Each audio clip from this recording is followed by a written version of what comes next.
Now on CoastTV News. Transportation officials testifying. Truly is 25, 35, 40 years old in some places. Amid details about the D.C. crash that killed 67 people.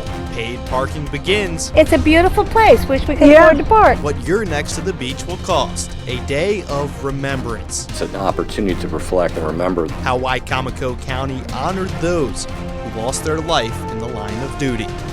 This is CoastTV News at 11. Aviation leaders testify on air safety before Congress. Good evening, I'm Brandon Ferguson, in for Christina DiRobertis. We're all wishing Christina a very happy birthday today. Welcome to CoastTV News at 11. We begin tonight with air safety officials testifying before Congress. The nation's top transportation officials testified in Washington today. The hearings that were held revealed scathing details of safety issues in the sky and at airports like Washington's Reagan National Airport. That airport was the site of the deadliest U.S. airline crash in more than a decade, when 67 people were killed in a mid-air collision in January. Cheryl Hubbard has more. The summer travel season is fast approaching, but damning testimony coming out of Washington Thursday may leave some travelers leery. Reports of a, quote, critical air traffic controller shortage. We're 3,000 short. We've been 3,000 short for some time. An old air traffic control system. The system we currently use, it truly is 25, 35, 40 years old in some places. And a flying public paying the price. We've let it age, and now we're seeing the cracks of that age play out in real time for us. A top FAA official told a Senate committee the agency is considering new restrictions on military helicopter flights near DCA. This nearly 4 months after the deadliest U.S. airline crash in more than a decade between a military helicopter and commercial American Airlines flight on January 29th. Everything's on the table right now in our review to make sure that we keep a safe environment for the vicinity around DCA. The FAA's Franklin McIntosh also promising fixes a day after a shocking revelation about communication systems between the Pentagon and Reagan National Airport. Is it true that the hotline, the direct line between the Pentagon Air Traffic Control and the DCA tower, has been inoperable since March of 2022? Yes, sir, that is correct. Despite challenges, the Transportation Secretary maintains that safety is key and the system is safe. I'm Cheryl Hubbard reporting. Delmarva felt the effects of that crash as well. 3 lives were lost with ties to the University of Delaware figure skating. Former coach Sasha Kursanoff and 2 young skaters, Angela Yang and Sean Kay. Now to some lighter local news. Preparing for flooding one photo at a time. The town of Milton and Flood Vision gave a presentation today on how technology can be utilized to visualize flooding. Flood Vision uses a car with a camera to generate what a flooded Milton would look like and what impacts it would have. Coastal hazard specialist Danielle Swallows says resources like this will help bring awareness to the issue. Seeing a representation of what that could look like, what the flooding could look like, how far it's going to go up a door front, whether it's going to cover, your commute route, really matters. And so people will be able to take away a lot more information through a photo. According to Flood Vision's data, 6,600 homes could be at risk of flooding in Sussex County by 2050.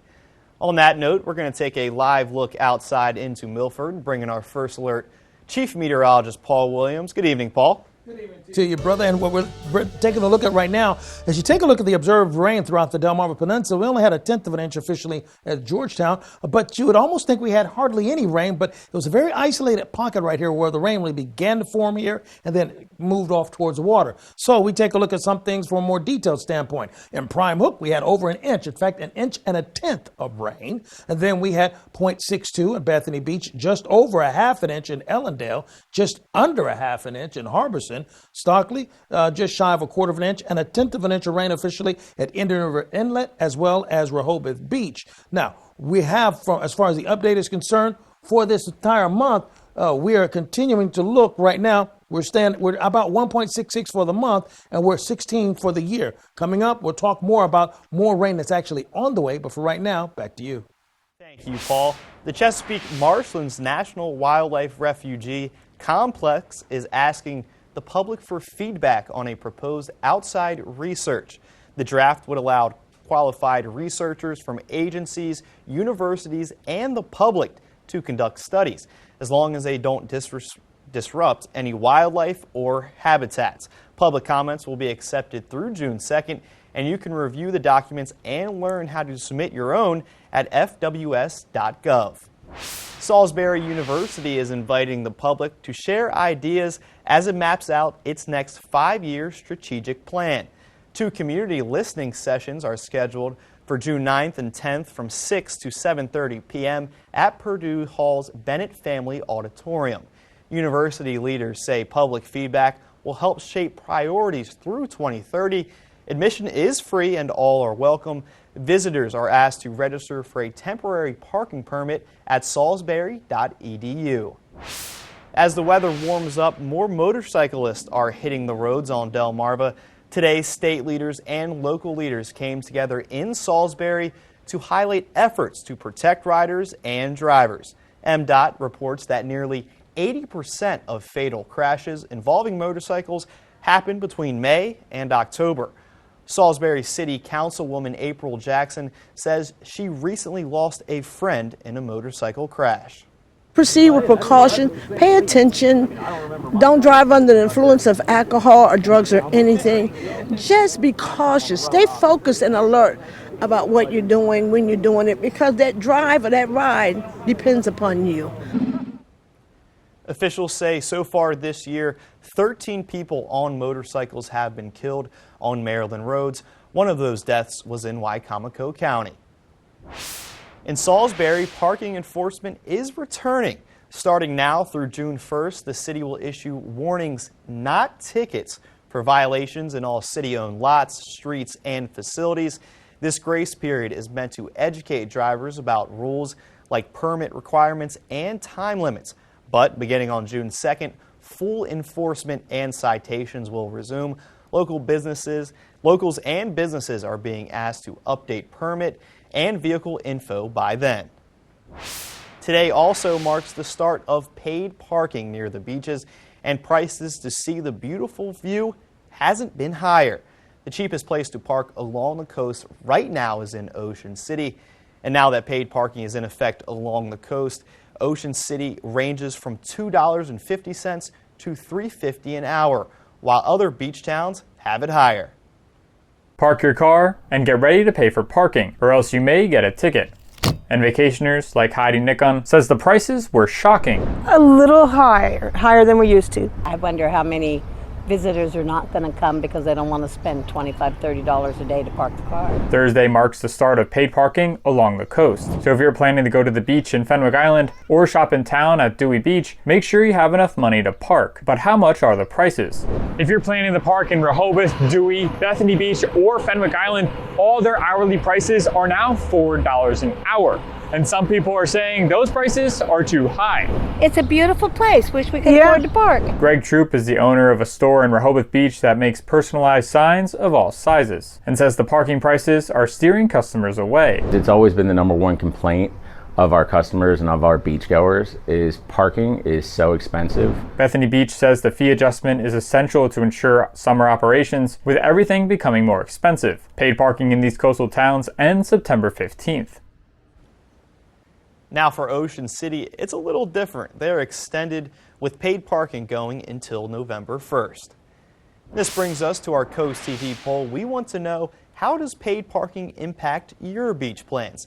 Let's take a look at the updated results from our 6 p.m. news hour.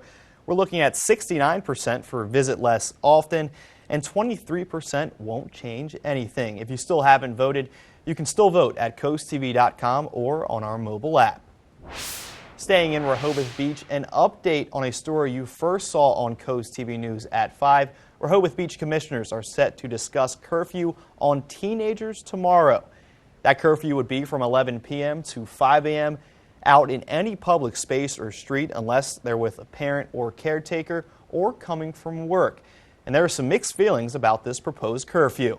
I think it's a good idea. I think, especially because it's for kids under 18, I think it's going to keep them safe and allow things not to, keep them out of trouble. I feel like people always deserve a chance. Maybe adding more monitoring around here to get those that are acting out, but maybe not punishing everybody. Rehoboth police did say they've seen a 110% increase in teenagers' criminal activity recently. Today was a day of remembrance at the Wicomico County Sheriff's Office. It's National Fallen Peace Officers Memorial Day. The Sheriff's Office and the Salisbury Police Department held a joint event. The agencies honored Salisbury Police Officer Henry Stevens, Wicomico County Deputy Albert Kelly, Wicomico County Sheriff Samuel Graham, and Wicomico County Corporal Glenn Hilliard. All four men paid the ultimate sacrifice for protecting their community. These are days, in addition to Officer Henry, but the other officers mentioned, it's an opportunity to reflect and remember those folks that paid that ultimate sacrifice. At the event, various elected officials and county executives presented citations marking National Police Week in Wicomico County. Here's a look at your Bay forecast. We're looking for scattered showers for Friday, right around lunchtime. Another round of rain, possibly just early for Saturday. Then we clear out in time to enjoy all of Sunday. Your full forecast coming up in a few moments. First, pushing for wetlands protection. The inspiration from environmental areas in Millsboro. That's up next. Don't go anywhere. We'll be back in just 60 seconds.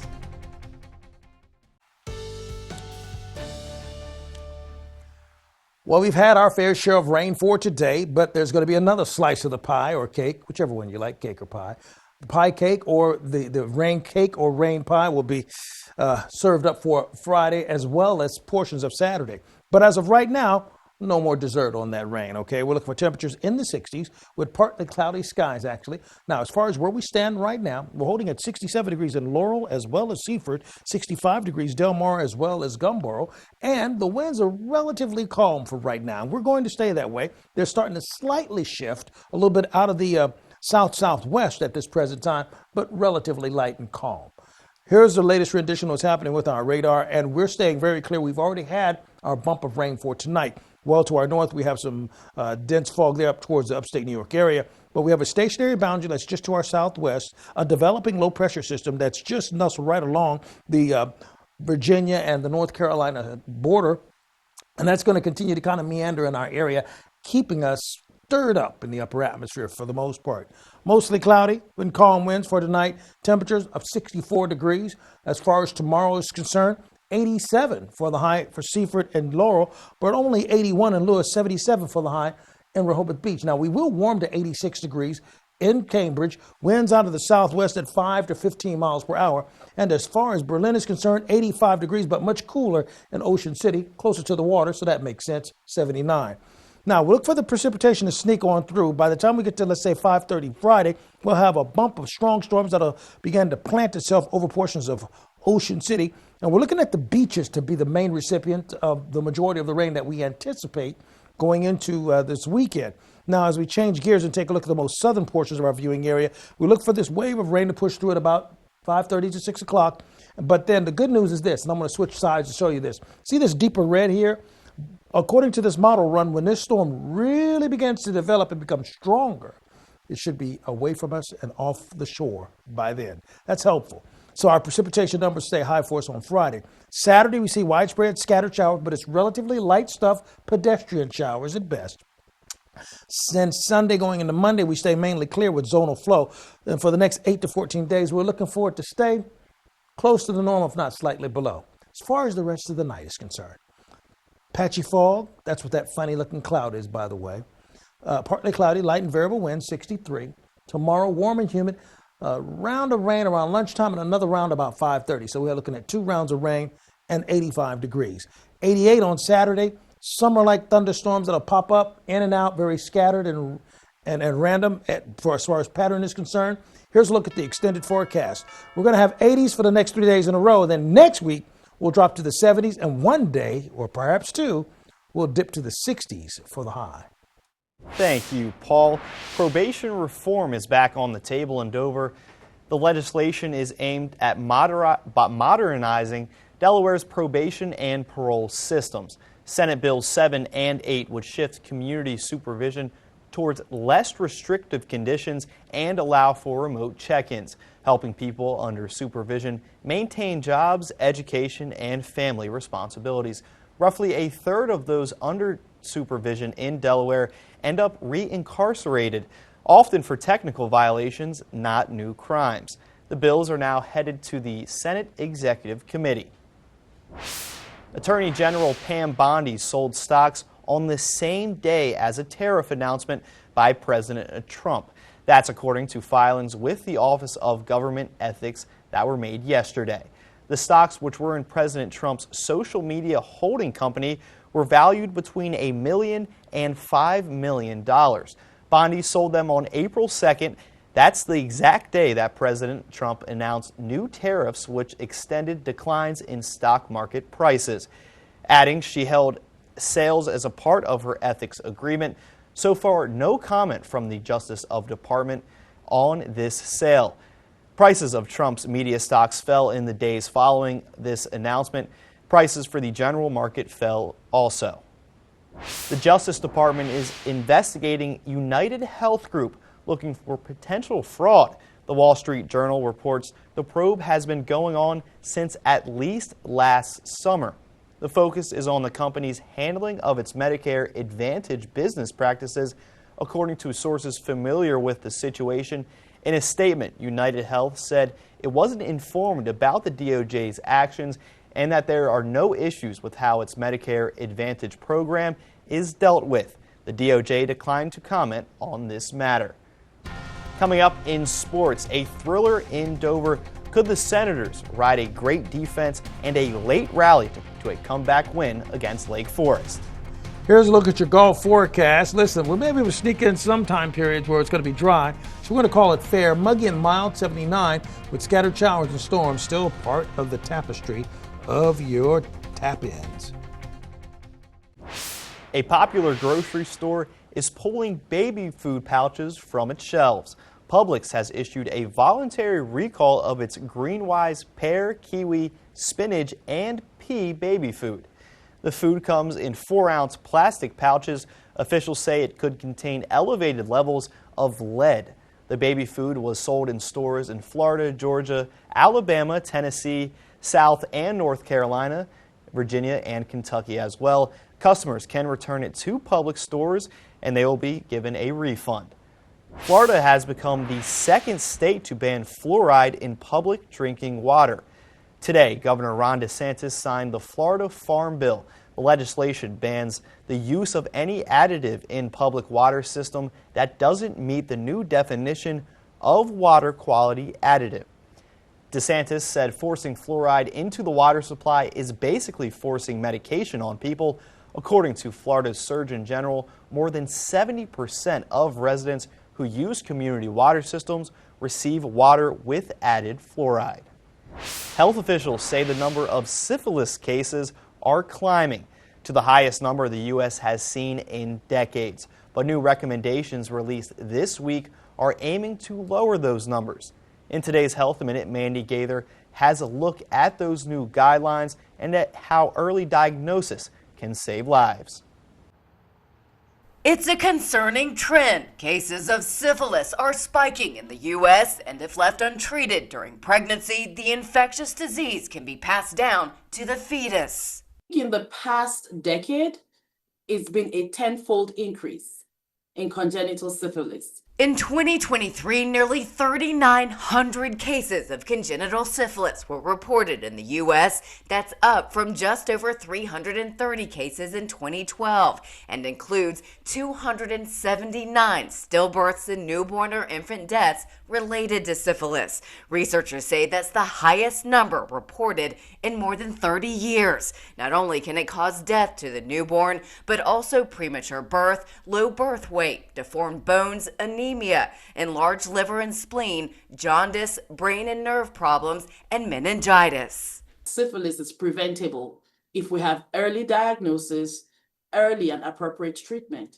Cleveland Clinic OBGYN Dr. Tosin Goji says syphilis can be treated with penicillin, but it has to be diagnosed first. She says it can be asymptomatic, so there needs to be a blood test. And this week, the U.S. Preventive Services Task Force released recommendations calling for early universal syphilis screening during pregnancy. And for those who don't get screened early in pregnancy, the task force advises screening at the first available opportunity. Goji says patients at high risk of contracting the disease should also get repeated testing throughout pregnancy. For Health Minute, I'm Mandy Gaither. Now to sports news. It might be hard to believe, but football fans, get ready. The return of Sunday Night Football is a couple of months away. CoastTV News is your exclusive home to watch it all. Here's the first couple of matchups you won't want to miss. The season kicks off with a big showdown as the Dallas Cowboys head to Super Bowl champion Philadelphia Eagles to take on the reigning champs. Then on Sunday night, it's a matchup between the Baltimore Ravens and the Buffalo Bills. Then in Week 2, the Atlanta Falcons take on the Minnesota Vikings. Then in Week 3, it's the Kansas City Chiefs visiting the New York Giants. Again, all these games are right here on CoastTV. And right now on CoastTV.com, we have the entire Sunday Night Football schedule that will air exclusively on CoastTV all the way to the Super Bowl. The Delmarva Sports Network from the Wawa Studios. We got a classic in Delaware baseball today. Lake Forest and Dover played a thriller with the regular season winding down. Lake up 1-0 in the third, and they're looking for more. This time, Julian Christman sends it back where it came from. A pair of runs fly in to score, and it's a 3-0 lead for Lake. In the fourth, Spartans back up. Cameron McCrae sends it deep to center, but check out Carter Bean laying out to make a crazy catch. What a play from the junior. Bottom of the fourth we go. Runners on first and third, no outs. Anthony Hooks takes off from first, and the ball is tossed into center field. That's how Dover gets on the board. Later in the inning, Hooks tries his luck again, and we get the same result. The ball flies into left, and Hooks trots in to score and make it a one-run game. Same score in the bottom of the seventh. Bean whacks it towards the middle, and as Colton Wyatt throws to first, that one is offline. Tying run at third for Dover. And after an intentional walk, the bases are now loaded. Jeremy Drago bounces it to the relief pitcher Lincoln Peeler. It's an easy throw home for the second out. Cole Turner comes up as Dover's final hope. He takes this pitch and flips it towards short. Wyatt goes up high for the game-sealing grab. Lake Forest narrowly holds on 3-2. That'll do it for sports. Have a great night, everyone. Each Friday, you can cheer up with a weekly dose of local good news from Coast TV. You can sign up now for our Feel Good Friday newsletter at coasttv.com/signup.